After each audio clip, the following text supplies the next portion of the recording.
appreciate again your coming, and let's jump into some questions and get this conversation going.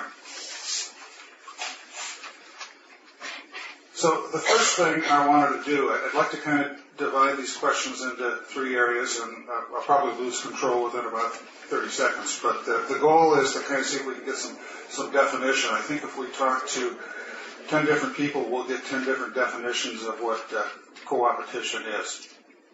Competing and cooperating at the same time, but once we drill down just a little bit below the surface, we'll find a lot of disagreement. So I'd like to see if we can get some kind of ground-setting framework and definition to what coopetition is, and maybe a little bit of historical perspective on it.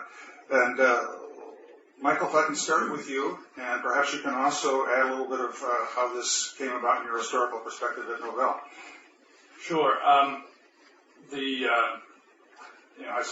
sitting here with very large companies to my right, and we have 50 people at Mirage, but that's been sort of my choice over the years, and so it's interesting in that I've ended up building and rebuilding relationships over the years as part of doing this. But I think if I go back to Novell, when Ray introduced this immediately, this was 1989 when I joined the company.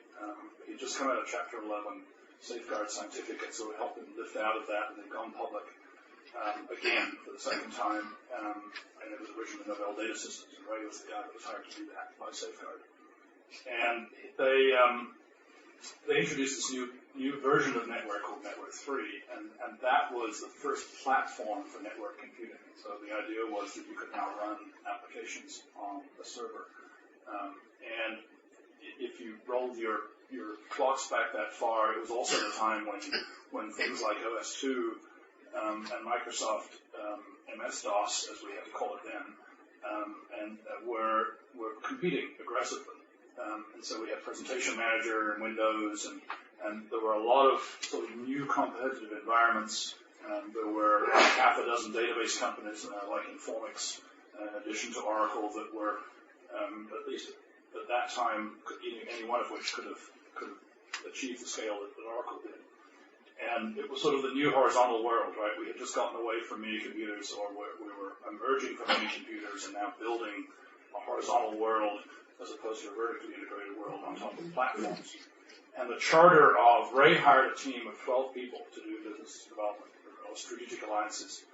And this was separate from the pure partner program stuff, sort of the standard, if I wanted to write to an API that existed already. So this was we're going to go find them kind of group, as opposed to they were going to come find us kind of group. And some, there's obviously a big difference in those two roles. And we had 4 engineers and 8 business folks in that group. There were a lot of thought about how the company culture, and one of the cultural elements that Ray put around the business was building an industry around Novell. The idea of the cash register rings when you're asleep, which was a channel thought, obviously, in terms of, I think Bill Gates is quoted as saying you could buy netware in more places than you could buy a Slurpee,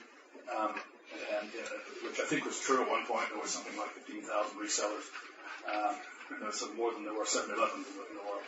But this idea of building an industry said that the charter of this organization was to go out and build relationships with companies that were either directly competitive with some parts of our business. So Oracle was an example. We had a database business that some might sneeze at, but it was a pretty substantial business in the ISAM class with Beatrieve, and there were thousands of developers writing applications to it. We had a business doing SMA connectivity, and we partnered with IBM, who was obviously in the business of doing SMA connectivity. In fact, IBM resold the Novell product at the same time that it was reselling LAN server, which was an OS2-based product from Microsoft, cooperatively with Microsoft. And so the whole philosophy, and I think the reason that Ray was credited with it, although anytime I heard people ask him about it, he would disclaim that he ever created the term. He certainly used it extensively. It was really around this idea that we just have to figure out how to get along as an industry and how to build relationships despite those, what I'll call first-order competitive relationships, the cooperative relationships between direct competitors. And Oracle and IBM obviously being an example of that in the present time.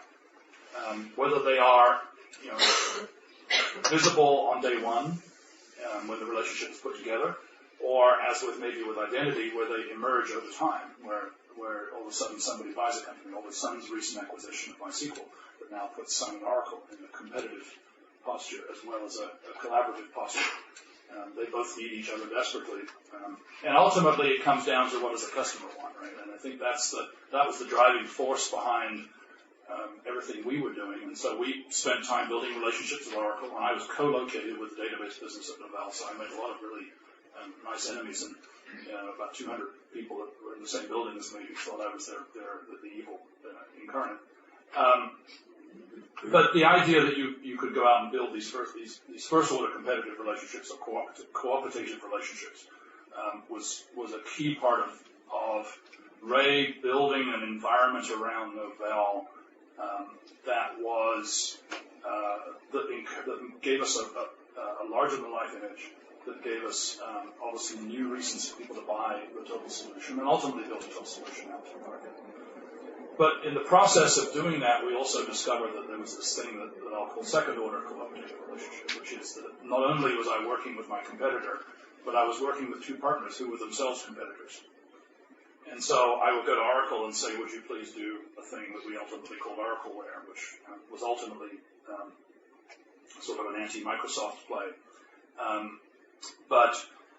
And then the same, in the next breath, I'd be talking to Informix about having their product run on top of NetWare as well. And in fact, we would do trade shows where they would both be sponsors. And so you get into conversations about how do you manage that? What's the Chinese wall? How do you deal with that? How do you deal with where one of those partners wants to do more than the other one? Where Oracle wants us to do something special, but that whatever we're learning from that experience is now going to go to the benefit of Informix. Right? So how do you deal with that sort of process? Do you tell both of them, no, we won't do either one, we'll just keep raising the bar and allow both of you to compete evenly, or do you do what I would call squeaky wheel, where you let the one who wants to move most aggressively drive that aggressive motion, and let the other guy follow and give the benefit to the one who wants to move more aggressively. Either one of those strategies has its own complexity. So those second-order problems that we all live in if we have partner programs or alliance programs are interesting and challenging. When every time you do a press release and you're about to put out, and you're at A&D and you're about to put out a press release and you want to do it with two partners that are both competitors, you have to ask yourself, how much is this going to upset them? And so that second-order problem is very real. I think there are probably also other things. I think the only other thing I would throw out there in terms of, as I've spent 5 years doing that and moved on to Tivoli, and obviously we went through it all over again at Tivoli, both with in amongst ourselves, and then eventually with IBM, obviously inside IBM, where we were, our strongest platform was Solaris and Sonos, and the AIX people who were in Austin hated us, and didn't understand why that was true. They didn't understand they were third in terms of the first software vendor point of view, and they thought we were part of the reason for that. So you get into all those kinds of issues. But I think there were two other things I would just throw out that are worth, I'm interested as we go down the line here, is one is standards also introduce an interest in cooperative context, because standards communities are almost in and of themselves, by definition, full of competitors, just because those are the people who are smart in that particular area. And standards can be what some call smoke-filled rooms, right? Which is where there are even standards bodies which are sort of formal, like IEEE, where the rules are supposedly even for all players, and smoke-filled rooms where the rules are biased. And so an example of that, at least in the history, was things like WS Star, where certain people have more equal than others, right, in some sense. And those obviously create cooperative both pressures and environments that are interesting to deal with. So I don't know if that's what you wanted. Yes, thank you. That's a good start. And please, anybody jump in. I will just kind of go down the line, but if anybody's got a salient comment based on what Michael said, or at any point, let's just make this free flow. Hearing none, Larry, I know you've got some perspective there. I don't know how salient it will be, but I will say that I'm compelled to respond to your introduction of me. It was the most outrageous introduction I've ever heard. If anybody thinks my job is to control Andy Bailey, Did I say that? You said my job is to manage Andy Bailey. I'm going to the Mideast to create peace over there.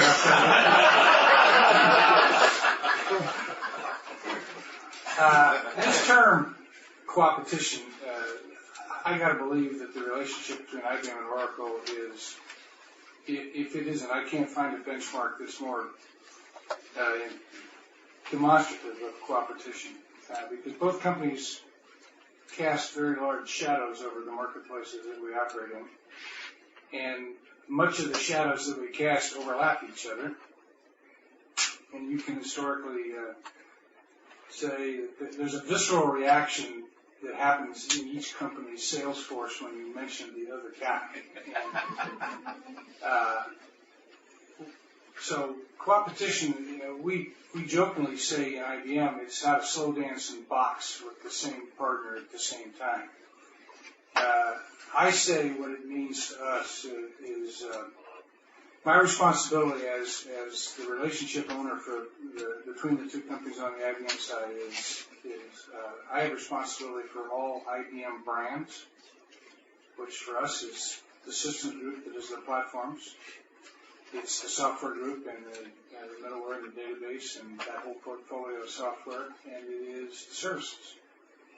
And then there's another aspect that says we also have a huge shared marketplace where IBM platforms are deployed on Oracle technologies beyond their applications business, their technologies, and so to make sure that we keep that enabled.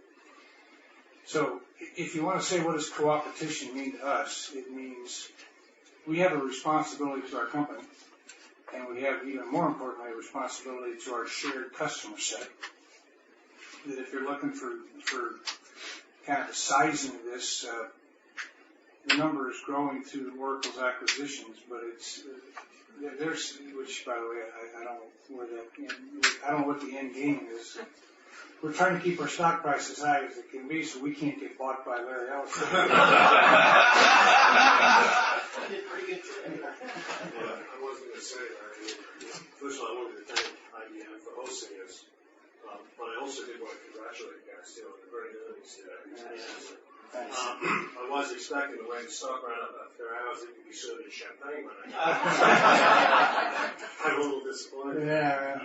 But I'm probably one of the least experienced alliance professionals in this room, in that I moved into alliances less than 3 years ago, after spending most of my career in professional services, most of that with Oracle Consulting. And so my exposure to alliances has really has been at Oracle, and being in alliances at Oracle, coopetition is synonymous with alliances.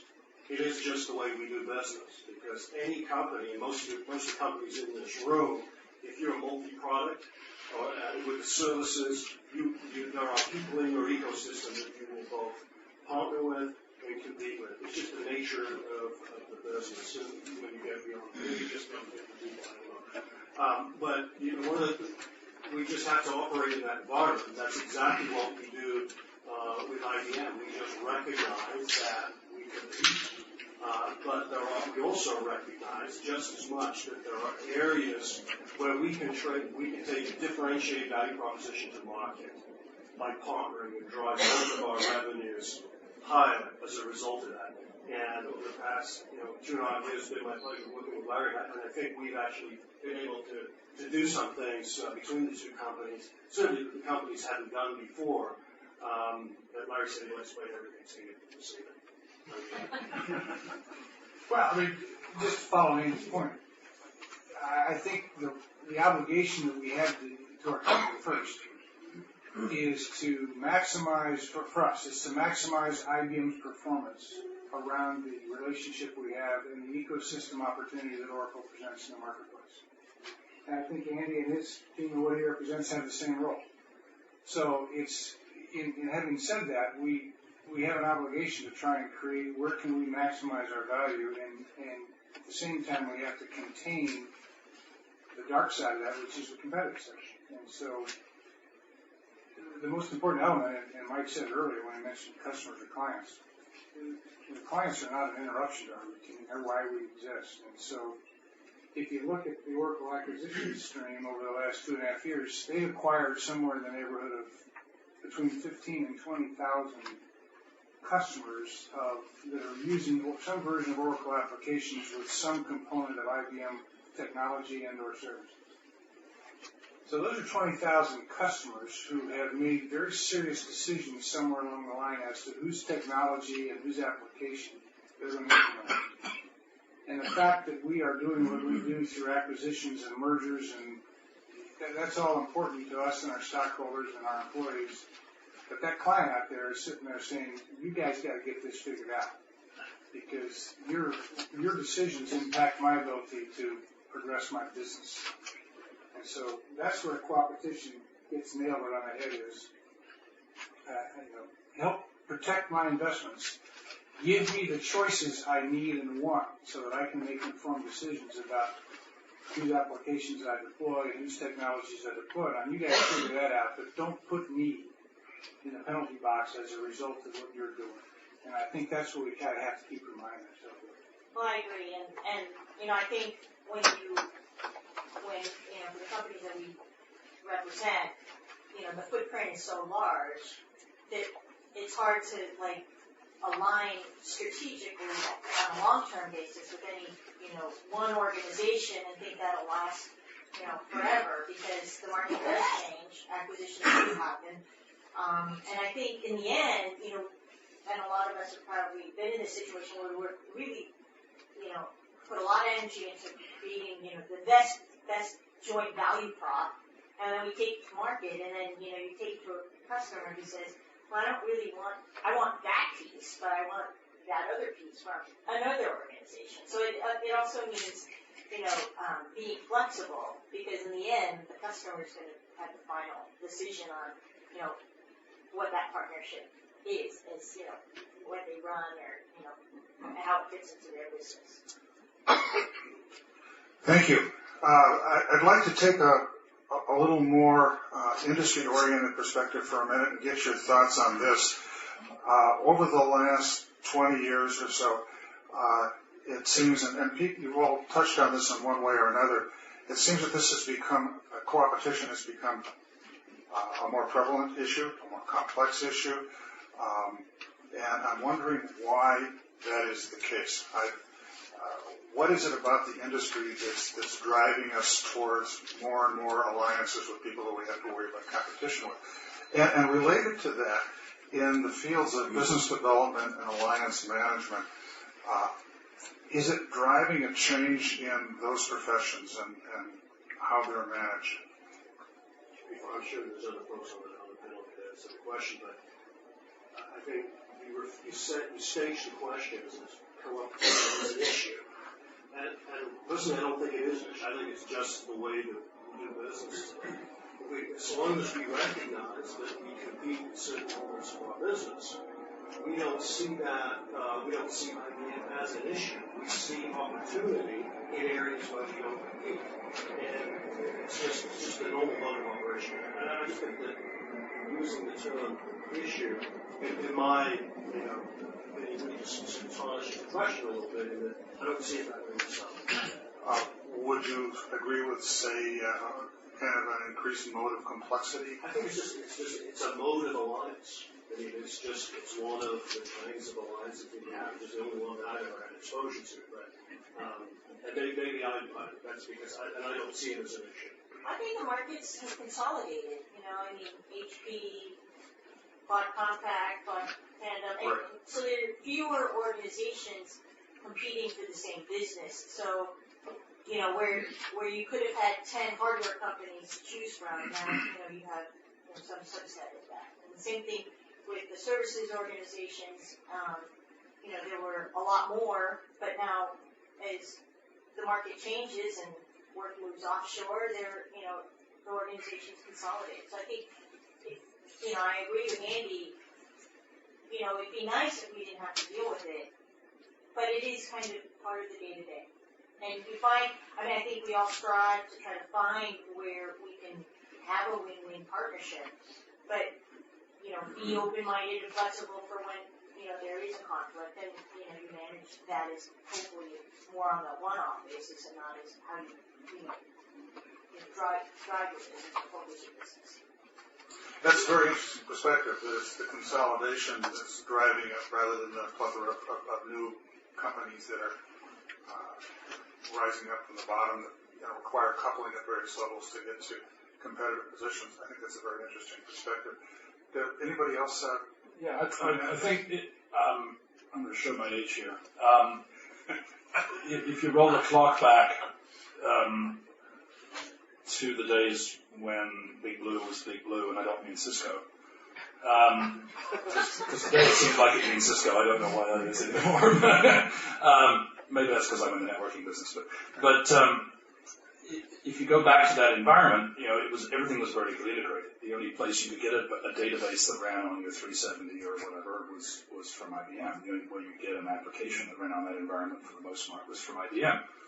And the same thing was true in the mini computer environment in the 80s, and then that started to change, and we ended up with this environment where all of a sudden we turned the world on its side 90 degrees, and we started buying each component and building it sort of ourselves. Right? So you could buy a chip from somebody, and then you could buy a motherboard from that would create a motherboard. You get different motherboards and build a PC, and you get different operating systems for the PC. You get different window environments for the PC. And you get different databases for that environment. And so all these companies that were formed around that model, and so you created a horizontally integrated model that Andy Grove really set out to achieve, I think, around the Intel architecture. And then the consolidation happened. And so before the consolidation happened, there was a certain amount of that competition, but it was not as extensive. And then the consolidation started to occur, and database companies started to buy identity management companies, and identity management companies started to buy database companies, and systems companies started to buy everything, and now you end up with that environment. So I agree with Andy that it is just a fact of life, even in a 50-person company. I mean, we partner with companies that have, at least believe they have, even if they don't and maybe profess they have, even if we don't believe they have aspects of what we do, and yet we have to work with them in customer environments. So even in that small environment, but to your point, John, I think that there is this constant sort of creation of new technology. You take an environment like Google, and that didn't exist 6 or 7 years ago, however long Google's been around. It hasn't been very long. And you create this massive amount of value in a very quick period of time, and all of a sudden Microsoft has a new competitor out there. And yet they have to partner because they have to run in those environments, they have to run in Internet Explorer, they have to, and so there's an engine fueling that underneath that changes, sort of stirs the pot, right? And so you end up with different mixtures all the time. And so acquisition is kind of the thing that keeps it exciting, I guess, because 7 years ago, you guys weren't competitors in identity management. So Tivoli didn't view Oracle as a competitor. Now, you clearly do. Right? And so you've got one less little box that you can play in, right? And so that's I guess, what keeps the job interesting. Well, acquisitions and consolidation can be driven by a couple of motivations. One could be just to get beyond organic growth, to just get growth through acquisition. I think the issue that's on the table is, what does a company represent to the marketplace in terms of its value to the end user client? And so if you take Oracle as an example, 3 years ago, Oracle was primarily, not that they weren't in the application business, but they certainly were, but they certainly weren't known as a huge middleware company. And so to grow their business and to create shareholder value and intrinsic value to the marketplace, Oracle has embarked on a path to grow their application side and aggressively grow their middleware and their database, and integrating technologies so that you optimize all of them and say, whose railroad would you rather ride on? It's a very similar strategy that IBM embarked on. 10 years ago, we said, we are not going to own the application. We're going to partner with application vendors to take the application to market. We're going to leverage our technologies around that. So when an IBM company goes that way, an Oracle company creates value through a similar thing, all of a sudden you find yourself overlapping in things that are strategically important to each company. John, are you ready for the question? If it's okay, unless it's really burning, can you mark it down and hold it towards the end? Who's it for? This is for you, Andy.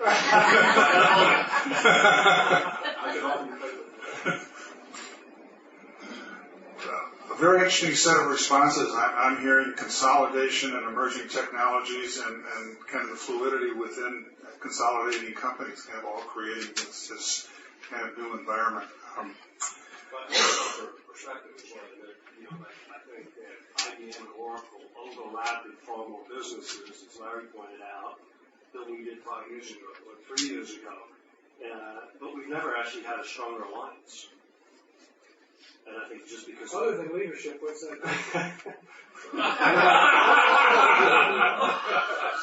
I miss the core show. What's the message? You said we've never had a stronger alliance. I'll leave it at that. No, but what I would say is the alliance, but if we took a perspective a couple of years ago, even though we are competing more in those areas, that the perspective that we took is that a strategic alliance is just not a holistic corporate agreement. It's a set of very specific initiatives, and the alliance is made up of a set of very specific value propositions and initiatives that you do together that drive value into the marketplace. Any one of those things may change over time with its identity management. It can drop out. It doesn't impact, to a great extent, the overall value of the alliance because we have multiple of those initiatives in different areas. And those can change over time. And what we found is we've actually worked hard to add even more of those initiatives, even though we compete more than we ever did. That's a perfect segue. My next question, thank you. I wanted to start looking at some of the strategic evaluations that you go through in choosing alliances that may have cooperative aspects to them, or in an alliance you currently are working with. How do you go to the next incremental program? How do you decide which products you're going to connect up? Which is partly, I think, Andy, what you were talking about. So what I wanted to get at in general is, as you're doing your strategic planning and your business evaluation of who to partner with or what's the next program with the current partner, how do you go about that? How do you make the analysis of how you can grow the pie larger and still make your cut of it come out better for you? Anybody jump in? Well, I think, when we manage the partnerships, and having worked at Oracle for 12 years, you look for the market opportunity and the revenue opportunity that two organizations think that they can both work together and achieve as a goal. And, or one side looks for the right partner to go to market with. And then you kind of craft a value proposition around that, and then, you execute and you focus. And it might mean that you're working with, a part of Oracle, where you align, but there are segments of Oracle where you might compete. And the same thing, with IBM. I mean, PwC, wasn't a non-compete with IBM up until October, but now we could potentially compete. But there was an opportunity that came up, a couple of months ago where IBM is a prime in a particular client, and PwC brings some specific expertise, and in that case, will be a sub, to IBM. So I think, you can build initiatives around a market opportunity, and then, kind of put a lock on that and execute on it, and that's how, you could put a portfolio of those different initiatives together to, that assemble, make up a strategic relationship. I take a very simplistic approach in our planning that says, come out from the aspect of where are we underserved in terms of our performance versus the market? Where do we see areas that we can gain share in the marketplace as a result of two companies working together? So it's got to be incremental. It doesn't do us any good if we move $1 of revenue from an IBM SAP relationship to an IBM Oracle relationship. It's got to be incremental revenue to both companies. And so Oracle's been very, to Andy's point, Oracle's been very adaptive at building out their strategy one industry at a time. We're organized similarly by industry. So it makes a great opportunity for synergy where you can say these two companies pick the industry are underserved in this, and we're not growing as fast as the industry. And so if we combine the two companies and figured out a value proposition to take a solution to market, could we gain share? At the same time, to the cooperative, whatever it is. Michael can pronounce it. We have got to make sure that we understand that there will be a point in time where we both take a solution to market. Oracle will want to sell it on their technology base, and we'll want to sell it on our technology base. And so we have to manage to that environment. It's not easy. It requires constant touch and one that we always have to worry about. But for us, I think it's all about increments. Where can we go gain the share? Well, and I think that's what we spend a lot of our time on is alliances, is trying to identify those areas of incremental value. And, you know, in companies as large as ours, that is a full-time job because there are lots of opportunities and certainly the rate of acquisition that we've made. But what we look for, and the ideas can percolate from many different sources. That can come from a client win, which is often a good one if we've actually done something together in the field together that was successful. Clearly, we want to be able to replicate that, so that's a good source. But as a life professional, those are the kinds of things that we're looking for. But ultimately, you know, the acid test is if we're going to have a strategic alliance or initiative around a particular industry or micro vertical.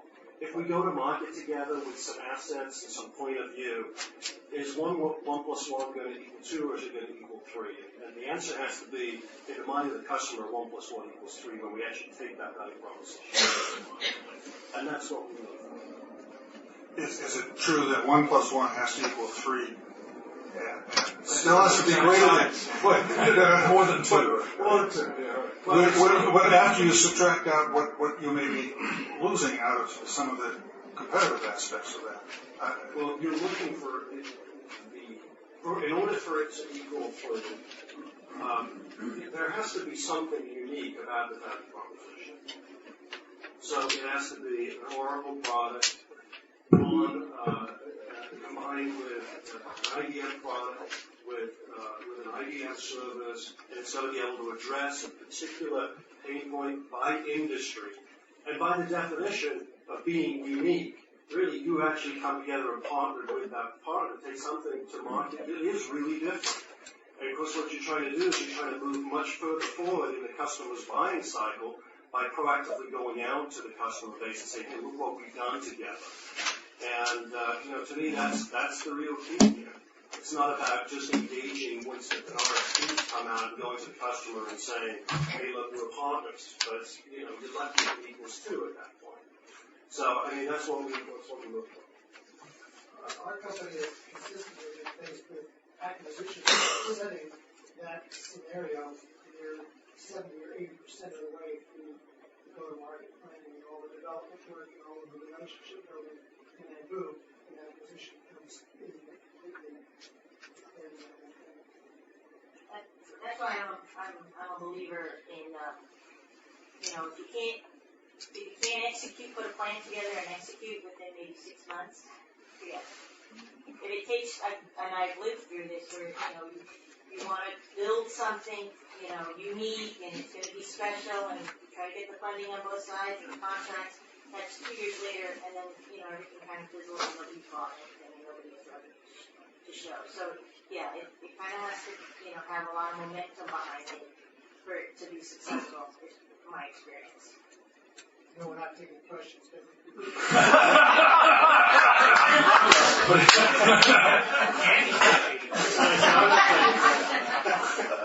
What degree is the M&A activity aligned with or in communication with any of you folks? Johnny's wall question. I'm not sure. Well, you're learning. If I can rephrase, you're learning. Each of you is learning about the other's business when you go out and do these go-to-market. If it's that successful, you might go, maybe I want to do some of that myself. No, go ahead and say that again. So, what happens when the M&A group or the product management group is targeting an acquisition, which is inherently a very secretive process. And you guys are more, from my perspective, you're developing new initiatives because you see the same gap with the same opportunity. And so you're addressing it through an alliance. Meanwhile, M&A is going after another company that's going to address it. And so your efforts will be upended. I lie to you by saying it doesn't happen. Sometimes you do those things in parallel, but again, in some ways it's unavoidable. And I don't know what's done it. I'll give you a great example of what you just said. IBM had very strong, and still has very strong relationships with Hyperion and Business Objects, and we just acquired Cognos. I mean, that's the manifestation of what you just described, right? So when the acquisition of Cognos is completed, did we stop what we were doing with Oracle and Hyperion or SAP and Business Objects? No, we did not. Where you see the differentiation is for an IBM company, you won't see an ad in the Wall Street Journal touting IBM and SAP on a Business Objects platform or IBM and Oracle on a Hyperion platform, but you will very much see us working together to optimize our platforms and our services. And customers who are deploying either those using IBM software technologies, we're going to work together to protect that customer footprint. But it is the world. So to answer your question, I think you were asking, we are more reactive than proactive to that kind of a scenario. Yeah, I think, an observation as sort of the guy who isn't working inside of what I would describe as a well-structured relationship that exists between Oracle and IBM is that there's clearly, for that to work, or indeed any of the BMC relationships, and I've had some of those too, including with Tivoli at one point in time, which was a very interesting dance. And it is that you have to have that very strong executive sponsorship. If Sam and Larry don't get along and don't have the ability to communicate and sort of drive the reason for you guys to exist, they could decide one day that that's all a waste of time to stop. Right? And then you might upset a lot of customers, but there are certainly vendors. I'm not suggesting IBM has that or Oracle has that DNA, but there are certainly vendors that do. Who might at some point just decide that that's not the way they're going to operate anymore. And it's that executive sponsorship, I think, that ultimately allows you to live through all of those perturbations, and probably to have the Chinese wall that would allow you to be spending a lot of time in cycles building a relationship-based opportunity. Where you're really catching up to. The customers came, and at the end of the day, no customer is going to let one company be so dominant. You end up with two companies who are underperforming when you let that happen.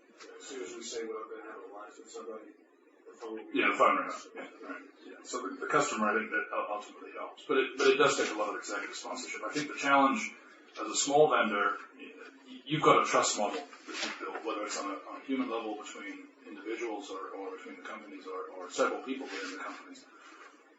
The challenge for a small vendor in doing it is that even though I've probably called on Oracle many, many times before to try and build a relationship, it's a new one each time, and there's a new Andy signature on the phone when I do it.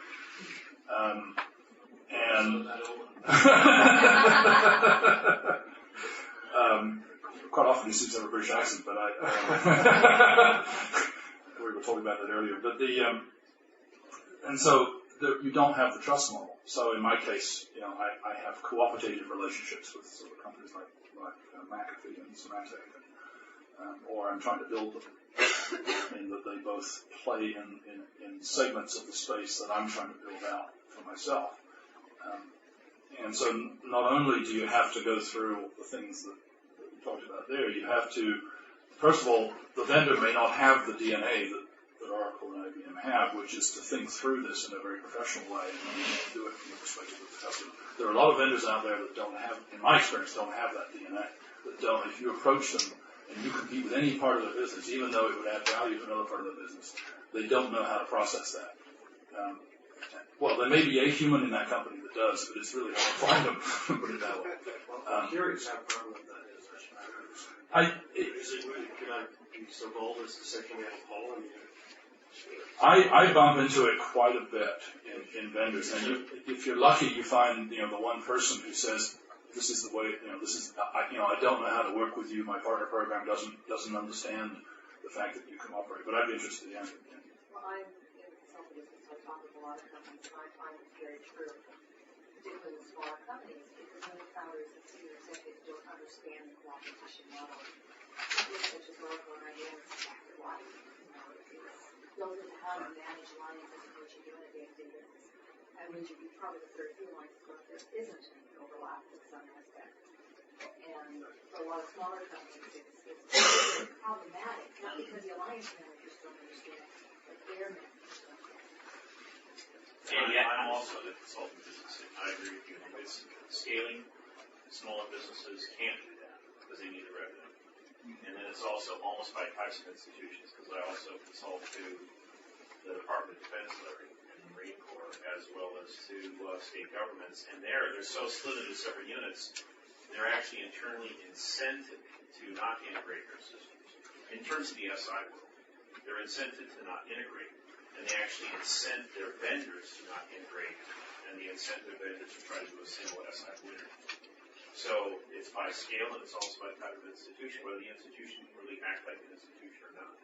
And there are plenty of corporations out there that literally functionally can't act like integrated institutions. They're still really incenting separate profit units in a way that they say, I need to do my own institution. Don't you think you can probably grab this by size? To what I'd like to move on to after looking at the strategic component a little bit is what I think is the hard part, which is how do you implement on this? How do you set up the rules of engagement? And more importantly, as importantly, how do you make them work between companies and as importantly within your own companies and especially with your field sales force? So what are the rules of engagement that are important to set up and how do you manage them? Well, first of all, let's be honest with each other. In the world we live in, we can have these intergalactic love fests and we can say what we do. But the coin-operated device is the salesperson in the territory and knows how he or she gets paid. In our world, an IBM database specialist or an Oracle technology salesperson, those guys don't trust the other. Because they're sure if they bring our hardware guy in, that he's going to have a software guy on his hip, and we feel exactly the same way about them. That's at the field level. You got to manage that, and so it takes. For us, we have a set of operating principles that says what are we going to do and how we're going to operate. And when Andy says we create a relationship or an initiative, we have a set of operating principles or assumptions around how we're going to take that solution to market. And we have a clear escalation process owned by line executives all the way to the top of both businesses. If we can't resolve it, we have a clear escalation path as to how to get those things resolved. There is a lot of conditioning that has to happen of your field sales force and the marketplace. And we have a very clear sales enablement or conditioning or education process that we do to train our field and educate them and make them aware. And we use their assets to help train our field, and they use our assets to help train their field as to what it is. So that what we're really trying to do is not only have a set of operating principles and rules of engagement, but more importantly, in a cooperative environment, is to build trust. That's the hardest thing to do, is to build trust. And what you find is your competition will always try and tell the prospect that the relationship that they have with Oracle or IBM is better than the relationship that IBM and Oracle have. And so you're always fighting this battle. But I think it's hard work. It's constant work. It requires a lot of work to set the operating principles, enable your field, and reinforce it through escalation path. I agree 100%. And we have the governance model at the sort of corporate level, but that's not the thing that's key to making the alliance work. It was key as a catalyst to get us onto this next phase of the alliance 2 or 3 years ago. But what's key now is the alignment around, as Larry said, at the line exec level. It's the talking between our head of retail and the IBM head of retail in a particular geography, knowing that they have a value proposition that they can take to market together. That is why it works. And that's where the rules of engagement are defined at that level. We can't define rules of engagement at the corporate level. They're going to work in every one of those industries and geographies. We would be foolish to try. But what we can do is set in place a mechanism, get the alignment around the value proposition at the line exec level, and help them craft some rules of engagement about what happens in certain scenarios, and also help them with the enablement, the empowerment, the sales kits, and other things, so that they can actually go out and drive more business together. How do you know you can achieve that when you set up this initiative? Well, IBM and Oracle have been alliance for a long time, and they're actually worked on that alliance for a long time. What we did about 3 years ago, I think it was an inflection point, when we acquired PeopleSoft. We became a much more important alliance partner, and we actually took that as a call or a catalytic event, if you like, to get together at the corporate level and say, how can we drive more business together? We're going to compete. We've had a long-standing alliance, but it's been a fairly tactical alliance. What can we do together? And we picked, at that point, at the corporate level, we said, here's some areas where we think we can drive more business together. We picked a couple of areas, and we got the line execs together. We forced them, and what we've seen is, traction around those things. Not all of them have been successful. Many, I would say, they've all taken longer to come to fruition than we anticipated when we engaged on these things almost 3 years ago. But that's how we did it. I think the important element from an IBM perspective is line versus staff. If there's any conflict, line always wins. So the guy who's out there owns the client, owns the relationship, owns the presentation of the IBM company to the marketplace. So when we dream up something, we go back to the point about how do we gain share, how can we create a differentiating value proposition. A very critical component of that go-to-market step is to get the ownership and the buy-in by the line field executive who owns that marketplace. If they don't buy it, they don't own it, it ain't going to happen. It's not worth the power to blow it up at that point. Donna. And then I think, having lived through these scenarios is that as soon as you start to see, the partnering at the tactical level starting to go off course, that's when you have to kind of start the escalation process. Before it goes, So, I agree that you need sponsorship, and management sponsorship for any initiative that you launch with another organization on both sides. And what we've done is try to put in place kind of regular touch points with the executives to kind of review how the initiative or that program is going. Have we gotten the first couple of early adopters? The chances are usually your investment, customers, and then they're your references for the next 10 opportunities that you're going to pursue. So, a regular touch point with the executive sponsors is important. You're striving for what I would call predictable behavior that provides predictable outcomes. That's what this for us is all about. What can we expect out of each other? And when we see a violation of that, we've got to call it out.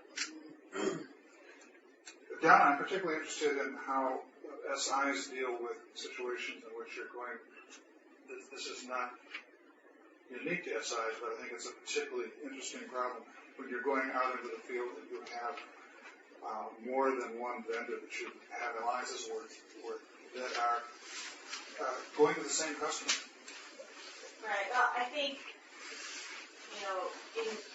we mentioned this, in the end, it's the customer who's going to choose the partners or the vendors that they don't, want to work with and live with. But you need to maintain the trust of the different partners you have. And how you operate at the field. You know, and it's, you know, kind of selling, so it's all personal. And the personal relationships, that's how you can make it work. And personal relationships where there's trust. You know, I've gone through a lot of exercises where we create these rules of engagement. You know, nobody really likes whipping those out and kind of going down through the checklist. And I think, you know, if kind of at the field level, if we can kind of get the, you know, first win, 1 or 2 wins, then we can kind of point everybody to that to say that's the model. And that's how we want to partner, and that's how we want to work together to drive that together. I mean, it's good to have governance and rules to help, you know, provide some governance for the partnership. But in the end of the day, you know, it's kind of, you know, professionalism and trust that, you know, drive, you know, more business through partnership. More organic, bottom up, kind of, yeah. Michael, did you want to? Well, I think I'm going to sort of reach back into some other experiences. I think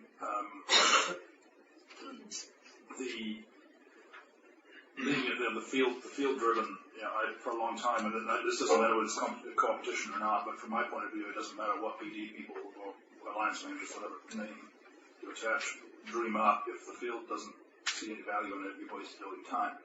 And so part of our responsibility, no matter what it is to make sure that it can be done, that there is some rational way where 2 sales guys can work together and make it happen. And that doesn't matter whether it's competitive or not. I think, you know, sometimes, you know, they're coin operated, and sometimes you can use that to your advantage and bias the behavior. And I don't know whether or not you guys do that, but it's certainly possible. Although, you know, I know a lot of small companies have said, can I just like give Visa cards to all the Oracle sales guys who sell my stuff, you know, with $50 on them, and unfortunately large companies frown on that. I know a few of our sales guys, $50. Yeah, well, you know, maybe 500, but you know, the idea that you could somehow directly compensate the sales guy for a third party, you know, piece of activity. But again, I'm speaking there from a small vendor point of view. But clearly, you know, the sales execution is important. But I also think, you know, Donna said this. I'll emphasize it. Even though these are very large organizations, when you get down into, you know, retail to retail, Germany to Germany, those guys know each other, and they do ultimately build relationships out there, and they will, I think, for the most part, you know, notwithstanding the turnover in those organizations, they're going to build trust between the 2 of them, and that ultimately that is what the relationship gets based on, is that ongoing trust, to the point where when the next thing drops from the sky, the next idea that you guys come up with comes out, for them to work together, they go, yeah, I can work with Joe because it works, and it worked before, and I can trust him not to do what you just described, which is to bring in the software guy on his head. And I think it requires communication. You know, whenever we engage with the whole sales team, you know, it's like, do you have a preferred partner that you're working with already? You know, you've got to have those conversations early, so that you can understand, you know, if they're lost, or, you know, going exclusive, which is kind of usually not the case. Or, you know, at what point do you check back in to kind of assess, you know, do you get closer in your partnership, or do you still kind of stay kind of neutral because everybody's still kind of competing for the piece? There's an interesting dynamic that happens in the marketplace in my case. Clients, a good many of them are very smart about this. If they've got an implementation going on and it's not going the way they wanted it to go, they will use this relationship. It's not unusual for a client to go to Oracle, up their executive team, and say, would you go work with the IBM company, because I ain't getting out of them what I'm needing. So, I mean, this is a two-way pipe here. And so it's not us always, it's the client coming back saying, I need you to work with your relationship, because the fact that you're not influencing your partner is hurting me, and therefore it's hurting our relationship. So it really is an interesting dynamic in the market. I think a lot of it, you have to think about the timeline of a sale or a customer sale. I mean, you know, if you're both appearing late in the sales cycle, there's multiple competitors of both of you in that account.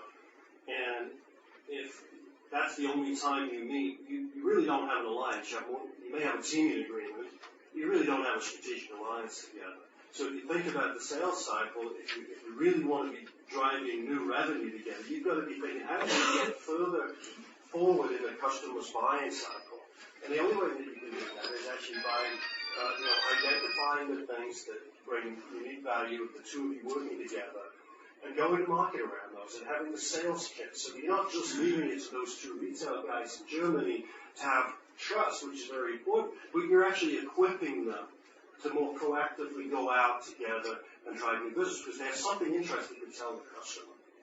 And so, when I think about the more strategic nature of the alliance, it's all about how do we identify those opportunities to move further forward in the sales cycle. Just recognizing that if we come together late in the sales cycle, it's just that the dance. We'll all be sort of eyeing each other up the dance, and that's not the way we want to be. So if I understand you right, it's about providing the tools as well as the financial incentives that work at the situation from the bottom. Well, it's all about equipping sales guys at the end of the day on both sides with, the sales kits, the marketing overhead, the enablement, the training, the position, so that they can actually, when they're planning their accounts at that stage, they look at each other and go, we can go kill more of this pipeline, create more pipeline, get more of these deals, these opportunities by working together. And we need to be, part of our job is to make sure we're providing that information to the salespeople in those verticals or those horizontal solution areas. Yeah, I think all the perspective on bottom-up management is important. One of the things that I found in my experience is in putting together deals, obviously it doesn't work at the field level, it doesn't work, and I found myself sometimes just frustrated that I want to go out and actually hand to the field and take a salesperson from partner A and a salesperson from partner B, send them to the local bar, give them a credit card, tell them to buy drinks, share leads, go out and make a sale, and then things will happen. So I think those are all excellent comments. I actually have a question on that, which just comes to mind. Given the way you built that relationship, how does that? So then the HP guy comes along. He's a good guy. And of course, they're having the same conversation, right? This is and you've got some that maybe not going to be quite like them that you have to deal with on the IBM side. But there's certainly an alter ego for IBM and HP in many respects. How do you get that field guy to decide which one? I mean, do you battle it out with your colleague who manages the HP relationship, or? The approach that I described is an approach to partner and identifying some unique value propositions. It's also about having, alliances and making sure that, we have the vehicles to work together in the field. But where we spend our time is identifying those things with HP that would allow us to go drive more business with HP or with essentially all of PWs. And because not IBM is not the leader in every micro vertical segment. Many, but if you start dissecting verticals and then you add a geography component, there are thousands of intersections, literally. And our job is we want to go find partners that can help us grow our business in all of those. And IBM, in this particular case, happens to have a lot, so we work very aggressively in a number of industry areas. And we also do the same thing with other partners, because that's how we want to go out and fill out our ability to grow data. So it's unlikely that you'd have two conflicting organizations. You may, but when you think about, the number, because people talk about, the problem we fall into is that, and I don't subscribe to this philosophy, you'll hear people say, well, we partner with partner X in financial services, and we go to market with financial services. Well, the challenge with that is if you dissect financial services, you can dissect it into a number of financial services, capital markets, retail banking, core banking, tier 1, 2, 3, 4 banks globally. And no one partnership is going to be addressing all of those things. And even then, the customer wants choice. So I think you've got to have a lot of those kinds of things. I'm going to guess it is very common in this SI business. PwC is likely to have a relationship with Oracle and a relationship with SAP, and they both sides of that family are going to be engaged in a package selection scenario. And nobody's going to want to disengage early and disadvantage themselves, but everybody wants the most loyal. There is no cookie cutter. Everyone has to be managed individually. Well, I mean, PwC has two strategic relationships, one with SAP and one with Oracle, so we're covering our bases. But I think, at Oracle, there is an effort to try to pick, one or two partners for any particular solution area, because one can't really maybe cover it all. So at least then you have two partners that you can kind of get as much coverage for a particular solution out of your industry. And those are the preferred partners, right? So in a particular account, if you've got SAP on one hand and Oracle on the other hand, and you're in bidding on the same account with two different partners, how do you manage the process of Chinese walls, or what do you do to try and sort that out? To maintain the trust factor that you're Two separate teams. just two separate teams. Two separate teams that come from the and they work in a line as closely with that, the Oracle or the SAP to input best proposals together. It's not uncommon, especially in public sector business where we have to support. We have to have four separate teams supporting four separate proposals from four separate partners, and we just have to keep all those rules in place. So it's not an uncommon scenario. And once you've gone to the next step, and whoever's won with whoever, what are the issues of account control, account management? How do they manifest themselves? Or is that an issue?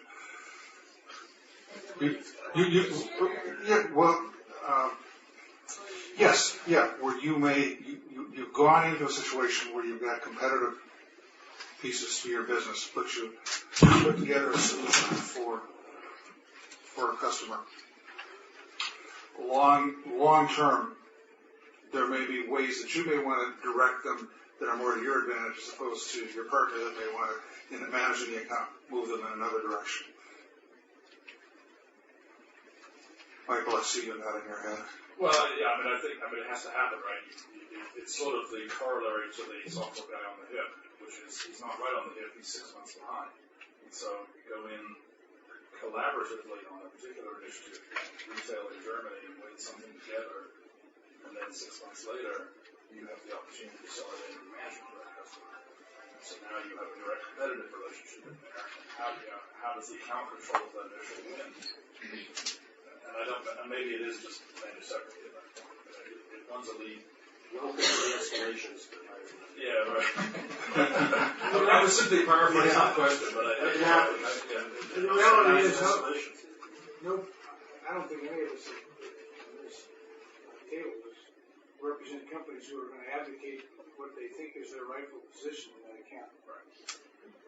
And so, you enter the account with a clear role to play, and IBM has a value, it provides a certain set of values, as does Oracle in an account.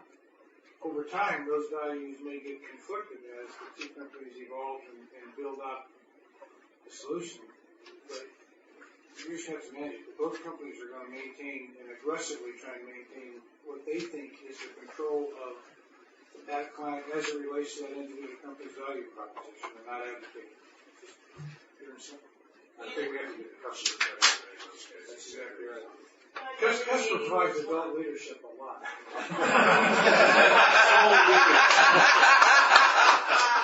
the end of the day, the reason why we have partnerships is so that we can have joint references, and so, the escalations do happen because, they want client X to continue to be a referenceable account.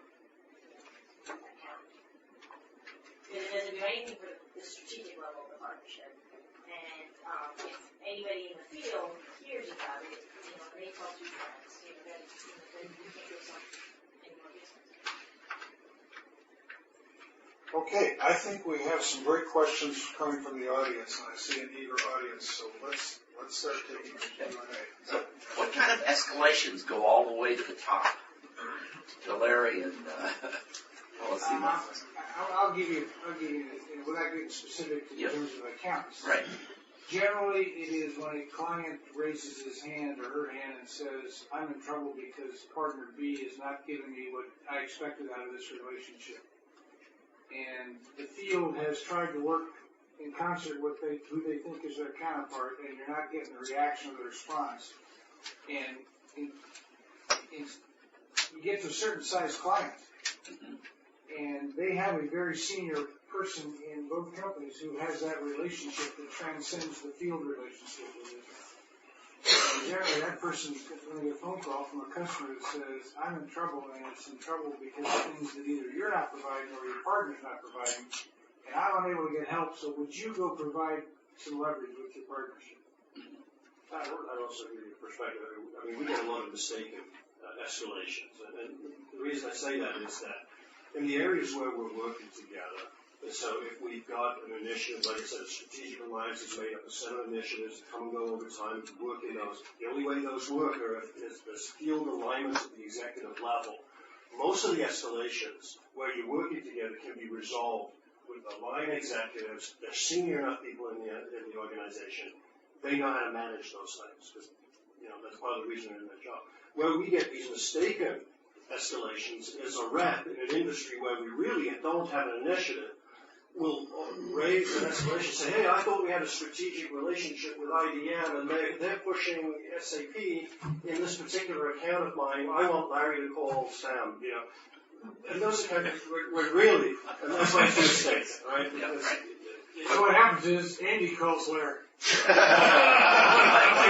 one of us will go and talk to the rep and say, But we all know that software projects aren't always successful. And then how do you deal with the wreckage at the end when it's a joint engagement between the two of you? We just don't cry. I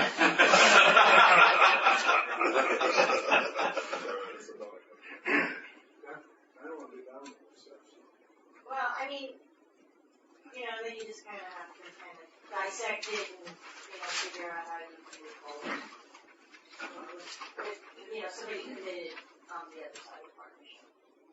I actually think those things, I probably regret saying this, but I think the scenarios that where things don't get resolved and litigation is involved are very rare. Yes. And so I think those are just really very, very odd exceptions. Most of the time they can be worked out because we want our product, to be, speak for us all here, we want our products to be reflected in the best possible light. And most of us in here, if not all of us, will go, as far as we need to go to make sure that we rectify for that customer. That's what I think. And we work with our partners. Our partners do the same thing. So that would be my response. I just think in the world we live in, the more, we've said it too many times, the more you can permeate your field organization with what it is you're trying to get accomplished as an alliance, and the more you can get one-on-one relationships at the field ownership, the more you can prevent that. Yep. And on the other hand, the more you can resolve it if you get that, because you've got enough trust that says, let's go to the next one, let's make the next one right. We have very clear examples of where we had breakage at the field level. We got field line executives talking to each other, and all of a sudden you've got a relationship that you never thought could happen. And it's all founded on success around the customer opportunity. Don't look at me. Anybody got a quarter? Now you know where we got problems. We keep our costs down. These momentary flashes. We had a question. I'd like to hear a little more elaboration on the firewall between the two companies. Obviously, Oracle and IBM are very large companies, particularly IBM. As you know, you can separate two teams, you can put sales reps and say you've got 2 proposals going on. But as you know, with large organizations, you have many differing metrics, and you have deal desks and proposal desks and people at the region that also get involved in big deals.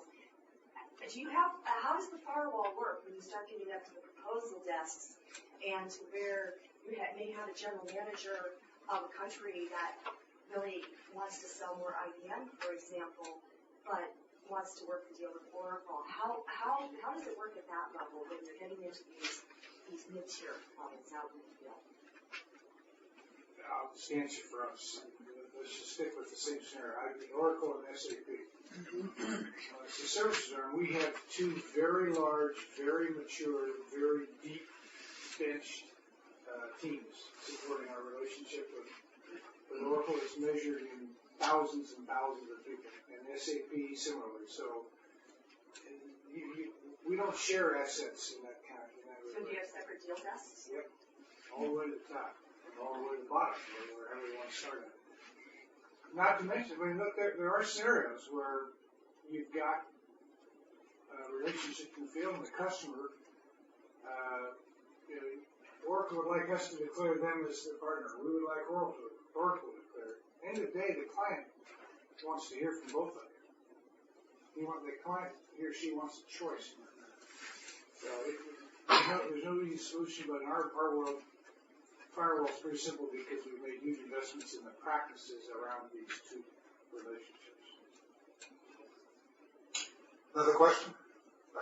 Can all four of you describe what your discussions have been internally about how you four are going to pass along your own competency? Because it's a strategic relationship between companies, not just people. And it takes a long time to develop the competency and knowledge you've got. So you're going to go to another position, Andy, and you're going to go, Donna, to another position. So how do you literally capture your own competency and then pass it along further so the companies keep having a strategic relationship?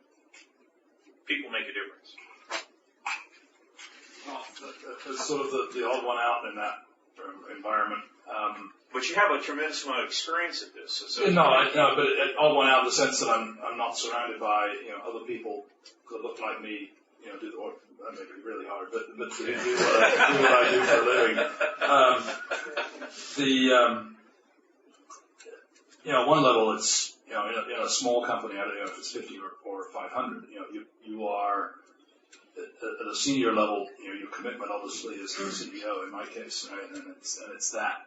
So at one level, it's just the personal relationship, which says we're going to do this until it either tips over and dies, or we sell it for a couple $100 million, and we're going to go on and do another one. And so that's sort of the first answer. Is that probably won't happen. It's less likely to happen in our environment because of the nature of an entrepreneurial activity. But the other part of it is that you introduce other people into the equation. I mean, you've got a CEO relationship. If it's a really important relationship, I'm making sure that our CEO is involved in that relationship, and I'm guessing that's also true in that case. So you're doing it intentionally, that there is this multi-person, intentional, strategic level linkage. Yeah, and the attention is probably not just to preserve the knowledge, but that there's clearly value in having a CEO relationship between in addition to my relationship with I don't know, pick a company, Sophos or something, at my level, at the vice president level, and also at the CEO level. And there's value in that in and of itself, just in building that relationship as an alliance professional, as I'm sure everybody knows here. So I think, but yes, certainly having sort of baking that institutional knowledge in. Ultimately, though, when I walk out the door, this goes with me, and that's the nature of the beast. In fact, one time I think it was at Thule, the non-compete agreement says that contacts, connections, and relationships that I build while I'm here remain with the company when I leave. And I said, so.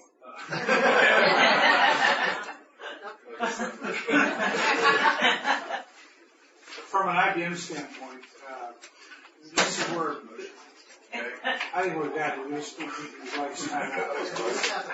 Anybody got a quarter? Yeah,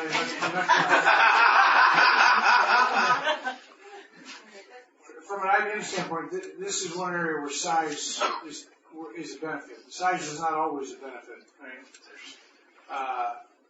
So we have a whole community of an organization that is just in place that is huge inside IBM to manage these kinds of relationships. So we have a community that shares.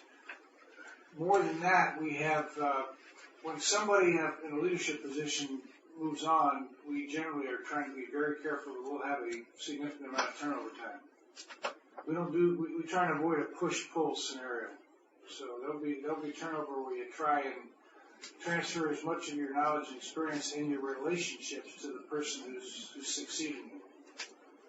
Ballpark for the turnover overlap time, what's the Month. ballpark? Month, okay. Other questions? Andy? Could Andy answer that question too? Oh, I'm sorry. Thank you. You know, I think from an Oracle perspective, you know, we're a matrix organization, as you know, we've got 80,000 people. It's a matrix organization. There's a lot of different lines of business. Each of them have alliance professionals in them. Many of them supporting the same partner that my team is responsible for. I'm in a position where I can't dictate to anybody in that matrix organization, but what I can do is set a tone for how we work with SIs. I can set a strategy that I can sell to each of these individuals in terms of many of the things we talked about this evening. And, you know, what we do is we try and make sure that we can provide the means to measure alliances so that there's a lot of inherent quality that's brought to the alliance by the metrics that you place on the success of that alliance. So we try to bring the strategy, the metrics to support that, and we make sure that we are as open and collaborative as we possibly can, certainly internally, around what's required to support a particular partner. And I see what you mean now. I don't like that. So that would be my answer. I know I'm not answering the question directly. We don't have the same level of process that Larry described, but what we can do is, you know, we have to win through influence. I think it's transition, you know, I've been in situations where it's longer than a month. It's been like 2 or 3 months. And gone as far as letting the partner interview the next candidate to be the successor. And that there's buy-in on, you know, who the next person's going to be that's going to help people. Thanks. Some more questions. Could you talk a little bit more about what are some of those metrics besides revenue that means the partnership? There's a lot of flavors of revenue.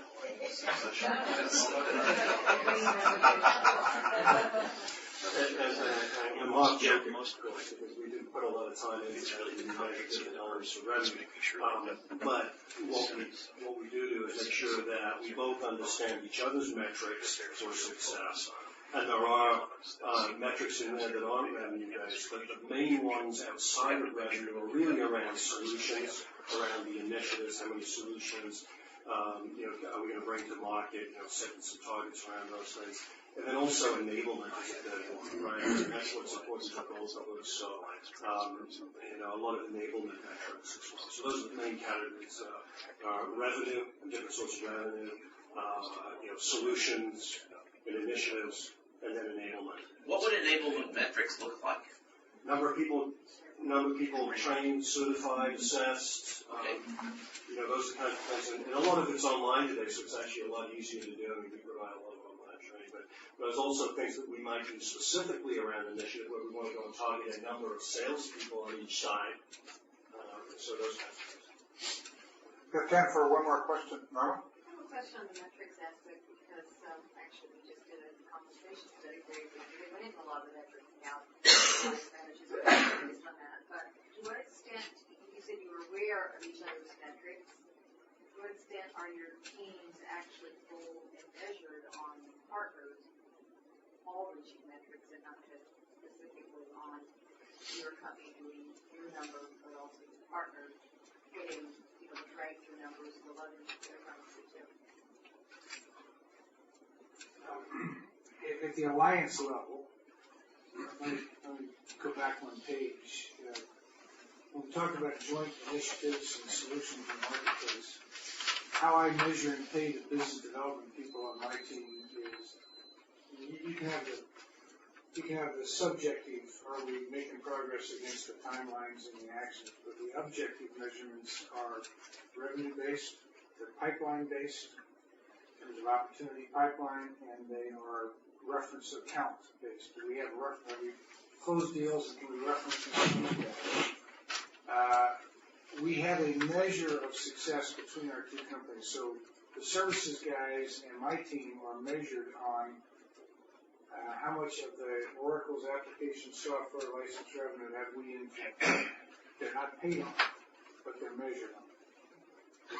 We're not, in this relationship, maybe there are others who are, but this relationship, we do not pay our field sales force or anybody on revenues associated with Oracle. It's IBM's revenues associated with Oracle. Yeah, I know as a small vendor working with PwC in the past, wait a second, we clearly knew what the PwC metrics were, and from an alliance point of view on our side, measured our success, not only based upon how well they were doing against that metric, because ultimately if PwC isn't happy with their success, then the relationship fails. So you have to be aware of the other person's metric and try and hopefully share it. Okay, I think we're running a little bit late, and we need to close up. The panelists hopefully will stay by a few more minutes, so people who had more questions might come up in front and ask them. But I want to thank you all for the great questions that you had, and I want to thank Michael, Larry, Andy, and Donna for a really enlightening discussion. I've learned a lot, and I appreciate it very much.